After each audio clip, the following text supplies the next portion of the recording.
لما يتبقى عندي فراخ مسلوقة بقطعها التقطيعة اللي انتوا شايفينها دي، وتعالوا اقولكوا بعمل بيها ايه. طاسة على النار فيها شوية من الزيت، وفرمت في الكبة بصلاية كبيرة وفلفلاية رومي أخضر وطماطمية صغيرة، شوحتهم كويس على الزيت على نار هادية كده لغاية ما يتبلوا تماما ويتشوحوا كويس جدا. بعد كده بضيف عليهم كمية الفراخ المتبقية عندي دي، بتبلهم بملح وفلفل اسود وبابريكا ومرقة فراخ فورية أو توابل فراخ. قلبت بقى الحاجات دي مع بعض وهديت النار عليهم خالص لغاية ما يتشوحوا كويس جدا. بعد كده خليتها على جنب تهدى خالص وجهزت عيش التورتيه، دهنته بصوص مايونيز، ممكن تحطوا صوص رانش أو أي صوص تاني تحبوه، وحطيت عليه كمية كويسة كده من الفراخ اللي شوحتها معاكم، وعلى الوش رشة من الجبنة الموتزاريلا وممكن شرايح من الجبنة التشيدر.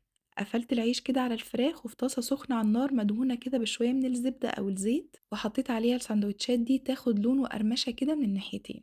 ولما تاخد اللون الحلو ده وتقرمش خرجوها بقى وقدموها مع فرايز، وبجد محدش هيصدق ان الفراخ دي كانت بايتة. متأكدة انها تعجبكم، متنسوش تعملوا سيف للوصفة وتجربوها وتقولوا ايه رأيكم.